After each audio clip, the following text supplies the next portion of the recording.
In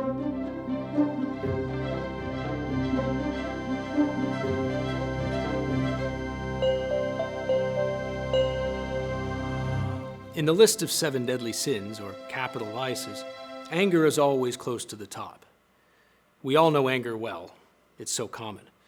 If we're lucky enough to not struggle with moments of anger ourselves, then we certainly know someone who does, and we know how powerful of an emotion it can be.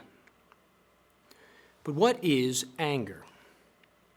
Anger is a passion of the soul, a passion of the irascible appetite, and like all passions of the soul, it is rooted in love. Anger erupts when something that we love is threatened by the presence of some evil. When a perceived difficult or arduous evil is present, the soul has an irascible movement of attack towards that hurtful evil. Now, this movement of attack is called anger. Now, some might rightfully question, why is anger sinful? I mean, if anger is a passion aimed at fighting some evil, isn't that a good thing? Aren't we supposed to respond to injustice with anger? Isn't that the very essence of righteous anger? Well, yes. Anger in itself as a passion rooted in love is a good thing. God gave us anger to aid us in fighting evil and moving towards that which is our true good. But we human beings are fallen. And like all things human, the passions are fallen also. Thus, anger is subject to disorder and chaos. And when it is disordered, it becomes sinful. But how? All the passions of the soul are born to obey reason. They are given to us to move us towards our true good or away from evil. And when passions cease to obey reason, they cease to perform that rightful function. They take on lives of their own, and they can become evil themselves. When commenting on anger, St. Thomas says that a passion of the sensitive appetite is good insofar as it is regulated by reason, whereas it is evil if it set the order of reason aside. Now, a passion of the soul can fall from the order of reason in 2 different ways. First, it can be unreasonable in respect to the object of the passion, that is, what the passion is about. For example, envy is displeasure at another's good. And the sin of sloth is sadness towards the divine good. In both of these cases, goodness should elicit joy, not sadness. Thus, envy and sloth are evil in their object.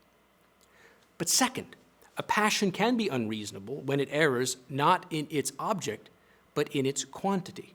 And this is precisely where anger may become sinful.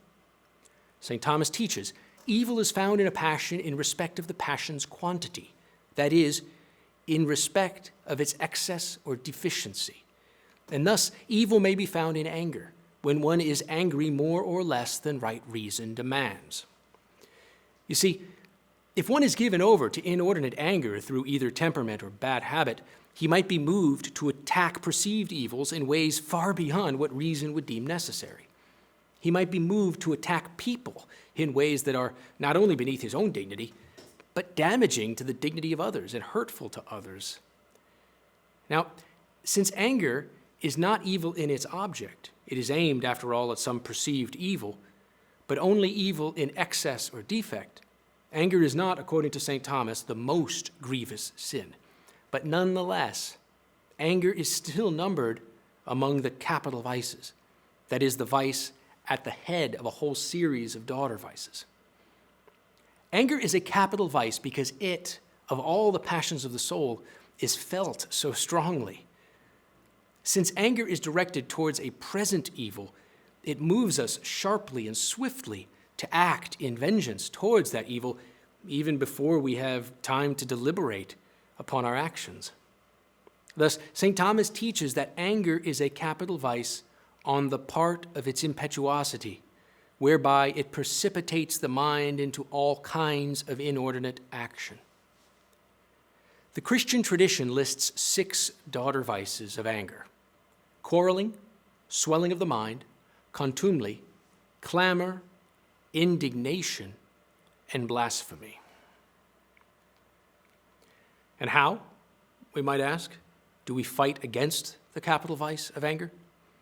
Well, We conquer the vice of anger by developing the virtue that moderates the passion of anger. That is, meekness. The one who is meek is not the one who is never angry at all.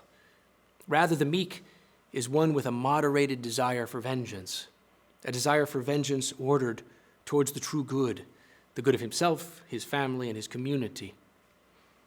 Since anger is, as mentioned, such a powerful passion, it is actually the meek who are, in the end, such powerful people. They are powerful people because their own capacity for anger does not turn back on itself, does not swell the mind into rage and cloud their reason. Rather, for the meek, their anger focuses reason on the true good that must be protected. Thus, the meek are not pushovers at all, but rather are the strong, the active agents for real change in a world that needs them. Perhaps this is why our Lord says, "Blessed are the meek, for they shall inherit the earth." Brothers and sisters, keep studying. This is Father Brad Elliott for the Western Dominican Province. You've been watching Truth in 60. For more exclusive videos, download the OPwest app. Link is in the description.